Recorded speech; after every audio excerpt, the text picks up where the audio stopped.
l'invité de la matinale. KTO Radio. Ils sont 1500 scouts, des guides et scouts d'Europe à se retrouver ce long week-end de l'Ascension au Puy-en-Velay pour fêter les 50 ans de la route. Les routiers, c'est la branche des 17-19 ans des scouts créés donc en 1975 en ce qui concerne les Europes. On met en lumière le projet de la route et l'esprit d'engagement qui porte ses fruits bien au-delà du scoutisme. Et on reçoit pour cela Martin de Villeneuve. Bonjour Martin. Bonjour Maxence. Merci d'être avec nous. En studio, vous êtes le responsable de cet événement des 50 ans de la route. En quelques mots, d'abord l'identité des guides et scouts d'Europe pour celles et ceux qui vous confondraient avec les deux autres grands mouvements scouts en France. Voilà, donc nous sommes un mouvement scout qui vient donner la chance à des jeunes, donc de 8 à 19 ans, de pouvoir vivre la vie dans la nature, donc d'aller camper. Vous avez sûrement l'image du jeune scout avec son foulard qui va dans la forêt. C'est exactement ça. On veut faire découvrir et déconnecter les jeunes. On veut leur faire découvrir donc toute la campagne et puis les chemins. Aujourd'hui, on se rend compte qu'il y a une vraie volonté de déconnexion auprès de la jeunesse et donc on vient y répondre par ce scoutisme catholique. Et donc c'est une réelle joie pour nous d'accueillir 35 000 adhérents aujourd'hui aux Scouts d'Europe. On connaît les louveteaux de 8 à 12 ans, les éclaireurs de 12 à 17, mais peut-être un peu moins les routiers. Quel est le projet de la branche route? Pourquoi a-t-elle été créée? Alors les routiers, donc c'est la tendance du moment, voilà. C'est donc à destination donc des 17-19 ans, vous l'avez dit, et on va donc vivre la route comme les grands pèlerins qui partaient donc du Puy-en-Velay jusqu'à Compostelle. Et donc ce sont des camps d'une semaine ou deux qui nous emmènent sur les routes de France ou d'Europe, voilà, pour vivre la route et donc en marchant et en vivant en fait l'aventure, se reconnecter avec soi-même. Voilà. Je pense que la route, c'est une triple rencontre.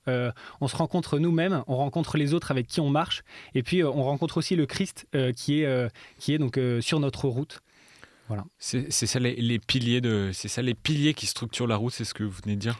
Exactement, oui. Donc il y a cette triple rencontre et puis il y a aussi les trois piliers qui sont donc le service, l'aventure et puis donc le spirituel. Voilà le service qu'on essaie de vivre par notre promesse, voilà, depuis qu'on l'a prononcé à l'âge de 8 ans au louveteau. L'aventure que nous allons vivre ce week-end au Puy-en-Velay et puis donc le spirituel où avec la dimension catholique, on appuie beaucoup parce que c'est le cœur de notre foi de vivre ça. Selon la dernière assemblée générale des guides et scouts d'Europe, le bilan est très positif pour l'année 2024. Vous avez dit les routiers, c'est la tendance du moment. On note une croissance de 1000 jeunes encadrés supplémentaires aux guides et scouts d'Europe, avec une croissance encore plus marquée donc pour la branche route ces dernières années. On imagine que cet intérêt doit vous galvaniser. Exactement.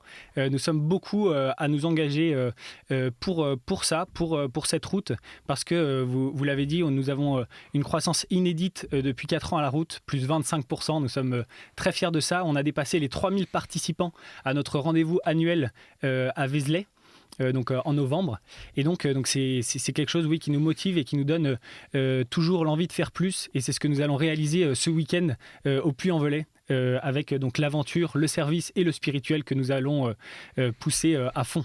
Et est-ce que des jeunes qui n'ont pas forcément été louveteaux ou éclaireurs s'engagent en tant que routiers? Bien sûr. Comme les catéchumènes en fait actuels, on recrute beaucoup par Instagram, par les réseaux sociaux. On a développé donc des réseaux sociaux. Il y a 4 ans, ils n'existaient pas vraiment, mais voilà, aujourd'hui, on a une page Instagram, Facebook et bientôt TikTok, je l'espère, voilà, qui se met en place pour aller chercher les jeunes là où ils sont, sur leur téléphone, pour leur proposer de vivre autrement et de vivre mieux, plus profondément. Et comment vous expliquez, Martin, ce regain d'intérêt? Eh bien, je pense qu'il répond à un fait de société aujourd'hui qui est la déconnexion avec le réel, notamment par les réseaux sociaux. Aujourd'hui, on voit qu'un jeune passe en moyenne 3 heures par jour sur les réseaux sociaux en regardant les exploits des autres. On regarde Inoxtag qui va gravir l'Everest. On s'émerveille devant toute l'aventure des autres. On s'émerveille devant Casquette Verte qui va faire des trails en montagne. Eh bien, nous, ce qu'on veut leur proposer, c'est de leur dire, écoutez, cette aventure est possible pour vous. Venez avec nous et inscrivez-vous. Et voilà, et donc on a beaucoup d'exemples aujourd'hui de routiers qui nous rejoignent suite au post de nos vidéos et de nos photos sur les réseaux sociaux. Et c'est ce témoignage que vous livrent ces jeunes qui vous rejoignent, cette envie de vouloir sortir des écrans et aller à la rencontre, découvrir un peu cette liberté et ce retour à la nature. Exactement, parce que là où un algorithme des réseaux sociaux vous enferme sur vous parce qu'il va vous proposer du contenu qui est que pour vous, adapté à vous, la route vous ouvre aux autres. La route, vous ne pouvez pas calculer les rencontres que vous allez faire, même si on a un itinéraire bien précis, même pendant ce week-end. En fait, on va rencontrer les locaux, il va se passer des événements, on va vivre en fait tout simplement. Et c'est ça, la valeur de la route. C'est pour ça qu'on fait tout ça. Qu'est-ce que vous devez, vous, plus personnellement, Martin, à la route, dans votre cheminement personnel et professionnel? Qu'est-ce qu'il en reste, en tout cas, dans votre vie aujourd'hui? Eh bien, la route, c'est quelque chose qui m'a façonné aujourd'hui. Quand il faut prendre un peu de hauteur sur ma vie. Par exemple, la semaine dernière, je suis allé marcher dans les Vosges pendant 4 jours tout seul pour faire un point. Tout simplement. Et puis il m'a fait découvrir aussi le patrimoine français et européen. Il m'a amené sur les routes du Mont-Saint-Michel, de Vézelay, du Puy-en-Velay, même jusqu'à Lisbonne au JMJ, en passant par Lourdes ou Rocamadour. Donc c'est vraiment quelque chose qui m'a fait sortir de mon confort, de ma maison. Et donc je remercie ce mouvement personnellement pour tout ça là. Je rappelle les chiffres d'une étude IFOP qui a été publiée l'année dernière. Je ne sais pas si vous l'avez en tête. Je redonne les chiffres. On en avait parlé. Notamment 87% des anciens scouts sont engagés dans des associations aujourd'hui contre 33% pour le grand public. Pourquoi le scoutisme favorise autant cet engagement au service des autres ? Eh bien, la réponse, elle se trouve dans le message, dans le message du Christ aussi, le fait de donner sa vie pour ceux qu'on aime, le fait de se donner. Et donc, dans le scoutisme, par notre promesse, on comprend que ce bonheur-là est dans l'engagement. Voilà, il n'est pas dans tout ce qu'on présente sur les réseaux sociaux, il est dans le don de son temps. Et que s'engager nous rend heureux, nous donne beaucoup de joie. Et donc, évidemment, les scouts, une fois qu'ils ont compris ça, ils continuent parce que une fois qu'ils ont arrêté les scouts, ils ont la recette du bonheur et de la joie, et donc ils le continuent. Donc voilà, on pourrait, ça ne m'étonne même pas qu'on soit à de tels chiffres. Et je le fais personnellement, moi, en continuant de m'engager pour cet événement-là des 50 ans de la route. Mais voilà, beaucoup autour de moi s'engagent et c'est une vraie richesse. C'est quelque chose que vous observez avec les anciens routiers que vous continuez à fréquenter aujourd'hui, cet engagement dans la vie associative et dans le don, vous l'avez dit. Exactement, oui. Et cet engagement, on le soulignera samedi parce que nous allons recevoir beaucoup d'intervenants qui viendront nous témoigner de leur engagement. Nous aurons par exemple le directeur de SOS Calvaire qui viendra nous témoigner de son engagement pour cette association. Le directeur de Arcade aussi, qui est une fondation de patrimoine qui vient en fait rénover la France grâce à des bénévoles. Et donc ce sont 2 grands exemples qui me marquent personnellement et pour qui j'ai beaucoup d'admiration. Vous avez parlé un peu du programme des 50 ans de la route. On y vient, Martin de Villeneuve. Donc vous êtes 1500 routiers, anciens routiers, à vous rassembler à partir d'aujourd'hui pour célébrer ce 50e anniversaire. Quels sont les grands moments qui sont prévus durant ces 4 jours ? Alors l'événement se fait en 2 temps. On a une première partie où les routiers vont cheminer des 4 coins de la Haute-Loire, le département du Puy-en-Velay, jusqu'au Puy-en-Velay. Donc ils cheminent et donc aujourd'hui, jour de l'Ascension, ils vont aller planter une croix, par exemple, en partenariat avec SOS Calvaire, une croix de 5 mètres de haut et de 290 kg de chêne. Nous sommes très fiers de ces chiffres. Voilà, ils vont aussi faire de la descente en rappel, de la Via Ferrata, de la traversée de la Loire en Pont-de-Singe. Et puis nous allons tous nous rejoindre le samedi tous ensemble, donc les 1200 routiers, pour un temps de témoignage où justement nous allons recevoir les invités dont je vous parlais. Le directeur de Fidesco aussi et le directeur de l'Ordre de Malte, pour ne citer que. Puis nous allons avoir un temps de fête, parce que nous fêtons nos 50 ans, autour d'un festin avec des cochons à la broche, voilà, pour fêter ça, qui sera animé.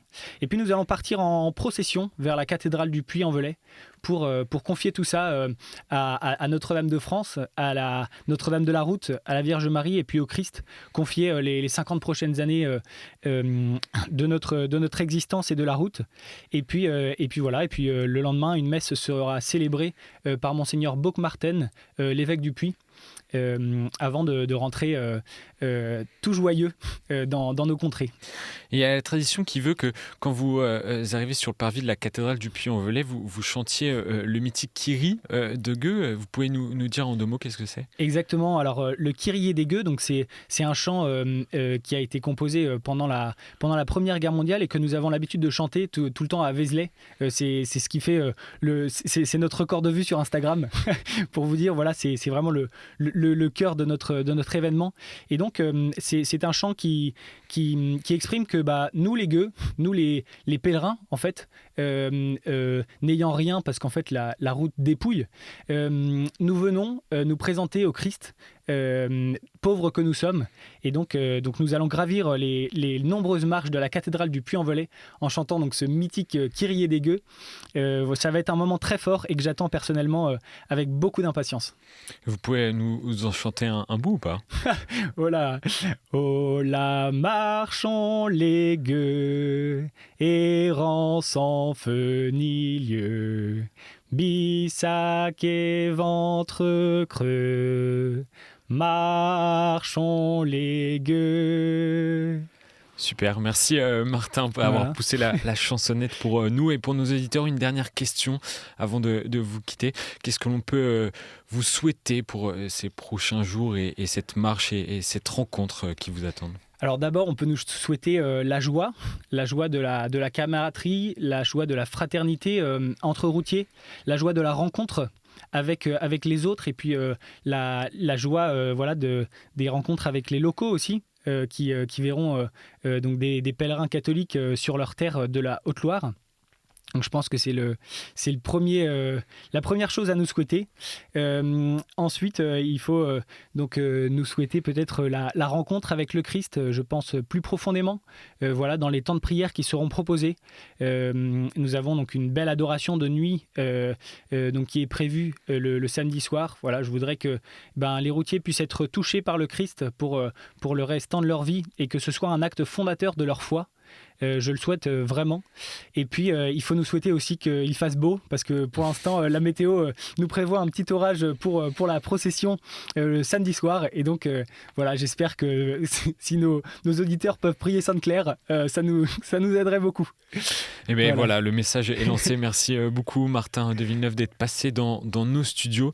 Et donc les 50 ans de la route du Puy, ça commence aujourd'hui jusqu'à dimanche, et on va pouvoir suivre donc vos aventures et vos rencontres également, j'imagine, sur les réseaux sociaux. Exactement, oui. Sur le compte Instagram Route Scout d'Europe. Merci beaucoup. Bonne fête de l'Ascension, Martin. Merci Maxence.